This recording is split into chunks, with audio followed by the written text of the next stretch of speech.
नमस्कार दोस्तों, मैं आप सबका आसान भाषा में स्वागत करता हूं। देखिए, इसके प्रीवियस वीडियोस में हमने ट्रिपल इंटीग्रेशन का बेसिक कॉन्सेप्ट देखा।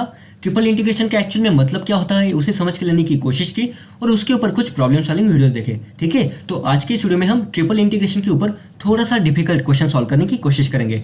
तो देखिए, इस क्वेश्चन में हमें क्या बोला गया है, evaluate triple integration of in bracket x square plus y square plus z square, okay, dx dy dz। और यहाँ पे हमें लिमिट्स की वैल्यू नहीं दी गई। यहाँ पे लिमिट्स की जगह पे क्या लिखा हुआ है, कैपिटल R, ओके। और इस कैपिटल R का मतलब क्या है, where R denotes region bounded by x is equal to 0, y is equal to 0, z is equal to 0 and x plus y plus z is equal to a, okay. और इस a की value greater than 0 है।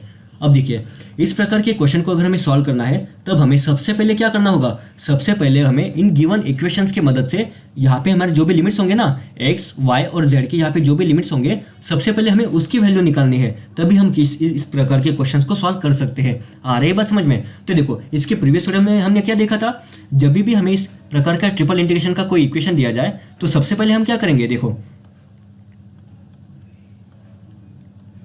यहाँ पे हमें function क्या दिया गया है, x square plus y square plus z square, okay. और अगर इसे हमें सबसे पहले इंटीग्रेट करना है with respect to z, okay, बाद में हम इसे इंटीग्रेट करेंगे विथ रिस्पेक्ट टू वाई और इसके बाद हम इसे इंटीग्रेट करेंगे with respect to x, okay. अगर हमारा सीक्वेंस कुछ इस प्रकार है तब हम देखो, अब हमें सबसे पहले क्या करना पड़ेगा, यहाँ पे हम इस इक्वेशन को, इस गिवन इंटीग्रेंड के फंक्शन को इंटीग्रेट करने वाले हैं विथ रिस्पेक्ट टू जेड। तो यहाँ पे हमारे जो भी लिमिट्स होंगे वो जेड के ऊपर डिपेंड करेंगे ना। अब देखो, यहाँ पे हमारे z का एक लिमिट दिया गया है, उसकी वैल्यू क्या है, 0, ओके। अब हमें z का अपर लिमिट भी तो निकालना पड़ेगा ना। तो z का अपर लिमिट की वैल्यू हम कैसे निकालेंगे, देखो z का लोअर लिमिट बन गया 0, ओके। अब देखिए, यहाँ पे हमें इक्वेशन क्या दिया गया है, x plus y plus z is equal to a, और हमें यहाँ पे z की लिमिट की वैल्यू निकालनी है। तो यहाँ पे z का इक्वेशन कैसे बनेगा, z is equal to a minus x minus y, okay. ये हमारा z का इक्वेशन बन गया। इसी का मतलब क्या हुआ, यही हमारा इस गिवन इंटीग्रेशन के फंक्शन का अपर लिमिट है, ओके। तो यहाँ पे अपर लिमिट की वैल्यू क्या आएगी, a minus x minus y. आ रही बात समझ में? ओके। तो देखो, हमने यहाँ पे z के लोअर लिमिट और अपर लिमिट के तो यहाँ पे वैल्यू निकाल ली। अब हमें देखो, अब इसके बाद हमें इस फंक्शन को इंटीग्रेट करना है with respect to y, okay. अगर हमें इस फंक्शन को अब with respect to y integrate करना है, अब हमें y के भी तो अपर लिमिट और लोअर लिमिट की वैल्यू निकालनी पड़ेगी ना। अब देखो, जब हमने यहाँ पे z के अपर लिमिट और लोअर लिमिट की वैल्यू निकाल दी, इसी का मतलब क्या हुआ, अब हमारा क्वेश्चन कन्वर्ट हो चुका है एक्स वाई प्लेन में। ठीक है, अब हमारा क्वेश्चन कन्वर्ट हो चुका है एक्स वाई प्लेन में। इसी का मतलब क्या हुआ, देखो अब हमने यहाँ पे जेड के लिमिट्स की तो वैल्यू निकाल ली। इसी का मतलब क्या हुआ, अब हम जेड को 0 एज्यूम कर सकते हैं या फिर जेड को हम इग्नोर कर सकते हैं। कैसे, देखो हम क्या करेंगे, यहाँ पे हमारा इक्वेशन क्या है, x plus y plus z is equal to a. अब इस इक्वेशन में हम क्या करेंगे, इस इक्वेशन में हम z की टर्म को भूल जाएंगे या फिर z is equal to 0 plug in करेंगे। इससे क्या होगा, अब हमारा इक्वेशन आ जाएगा x plus y is equal to a. अब देखो, अब आपके दिमाग में एक सिंपल सा क्वेश्चन होगा ना कि हमने यहाँ पे इस z को 0 वैल्यू क्यों प्लग इन की। तो देखो, इसका सिंपल सा रीजन या फिर सिंपल सा अंडरस्टैंडिंग वाला फॉर्मूला या फिर स्टेटमेंट ये है कि देखो, हमने यहाँ पे z के लिमिट की तो वैल्यू निकाल ली है, अब हमें x और y की लिमिट्स की वैल्यू निकालनी है। लेकिन हमें यहाँ पे जो भी गिवन इक्वेशन दिया गया है वो x, y और z इन तीनों फंक्शंस के ऊपर डिपेंड करता है। इसी का मतलब क्या हुआ, अगर हमें x और y के यहाँ पे लिमिट्स की वैल्यू निकालनी है तब हमें z को इग्नोर करना पड़ेगा या फिर z की वैल्यू हमें 0 प्लग इन करनी पड़ेगी। इसलिए हमने क्या किया, इस इक्वेशन में हमने z को इग्नोर कर दिया और हमारा यहाँ पे इक्वेशन किस फॉर्म में बन गया, x plus y is equal to a, okay. अब देखो, यहाँ पे हमारा इक्वेशन क्या है, x plus y is equal to a. और अगर आप यहाँ पे अच्छे से ऑब्जर्व करो तो यहाँ पे हमारे और इक्वेशंस क्या है, x इज इक्वल टू 0 और y इज इक्वल टू 0।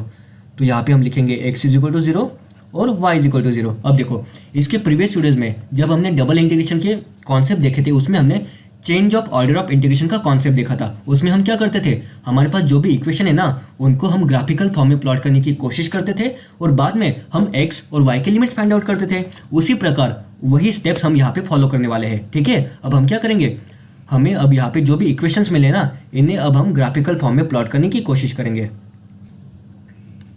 तो देखिए, ये है हमारा x एक्सिस और ये है हमारा y एक्सिस, ओके। अब देखो, x इज इक्वल टू 0 मतलब क्या, x इज इक्वल टू 0 का मतलब हुआ y एक्सिस, ये हमारा लाइन है x is equal to 0। y is equal to 0 का मतलब क्या, y इज इक्वल टू 0 का मतलब हो गया x एक्सिस, ओके। और यहाँ पे हमारा इक्वेशन क्या है, x plus y is equal to a. अब देखो, अगर हम इस इक्वेशन में अब x की वैल्यू 0 रखें तो y की वैल्यू क्या होगी, y की वैल्यू a होगी। और अगर इसी इक्वेशन में अगर हम y की वैल्यू 0 रखें तो x की वैल्यू क्या होगी, x की भी तो वैल्यू a होगी ना। इसी का मतलब क्या हुआ, ये हमारा लाइन का इक्वेशन कुछ इस प्रकार है। आ रही है बात समझ में? ओके। अब देखो, अगर आप अभी इस चीज़ को एकदम अच्छे से ऑब्जर्व करो तो यहाँ पे हमारा एरिया अंडर द रीजन कौन सा है, हमारा रीजन यहाँ पे हमने जो भी येलो कलर से हाईलाइट किया है ना, यही हमारा गिवन रीजन है। ओके। अब देखो, अब हमें इसी ग्राफ की मदद से ये समझ के लेना है कि देखो यहाँ पे है dx और यहाँ पे है dy, लेकिन इस इंटीग्रेशन के फंक्शन को हमें सबसे पहले इंटीग्रेट करना है विद रिस्पेक्ट टू y। तो अगर हमें इस फंक्शन को with respect to y integrate करना है और अगर हम इसके लिमिट्स फाइंड आउट करें तो हम यहाँ पे क्या करेंगे, हम यहाँ पे एक वर्टिकल स्ट्रिप कुछ इस प्रकार ऐड कर देंगे। ओके। अब देखो यहाँ पे y की वैल्यू क्या है, यहाँ पे y की वैल्यू है 0। ओके। तो यहाँ पे हमारा लोअर लिमिट की वैल्यू बन जाएगी 0। ओके। और देखो यहाँ पे y की वैल्यू क्या है, यहाँ पे देखो इस लाइन का इक्वेशन क्या है, x plus y is equal to a. इसी का मतलब क्या हुआ, यहाँ पे हमारा y का इक्वेशन क्या होगा, y is equal to a minus x. Okay. यहाँ पे हमारा y का इक्वेशन क्या होगा, y is equal to a minus x. इसी का मतलब क्या हुआ, यहाँ पे हमारा अपर लिमिट की वैल्यू क्या बन गई, y is equal to a minus x. Okay. आ रही है बात समझ में? अब देखिए यहाँ पे हमें x की भी तो लिमिट चाहिए ना, तो देखो यहाँ से लेके यहाँ तक, यहाँ पे x की वैल्यू क्या है 0 और यहाँ पे x की वैल्यू क्या है a। इसी का मतलब क्या हुआ, x के हमारे लिमिट क्या बन गए, फ्रॉम 0 टू a। ओके। यहाँ पे हमारे लिमिट क्या बन गए, फ्रॉम 0 टू a। आ रही है बात समझ में? तो देखो इस क्वेश्चन में हमें यहाँ पे लिमिट की वैल्यू नहीं पता थी, इस क्वेश्चन में हमें लिमिट्स की वैल्यू नहीं पता थी।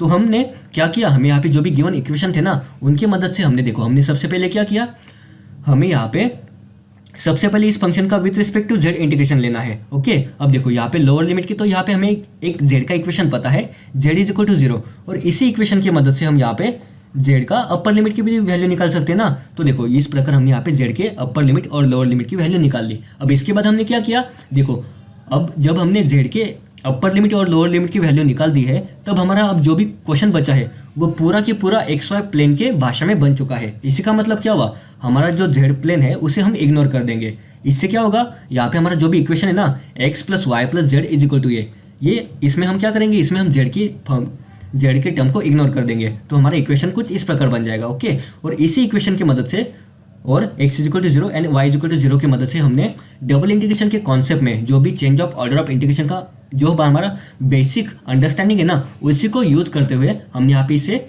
ग्राफिकल फॉर्म में प्लॉट कर दिया और यहाँ पे y और x के यहाँ पे लिमिट्स की वैल्यू निकाल दी। अब इसके आगे क्वेश्चन एकदम सिंपल है। ओके। अब आप इसके आगे क्वेश्चन को सॉल्व कर सकते हो ना। ओके। तो अब आप इसके आगे क्वेश्चन को सॉल्व करने की कोशिश करना।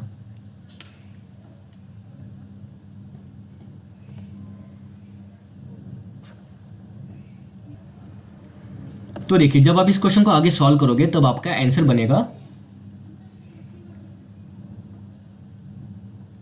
a⁵ okay.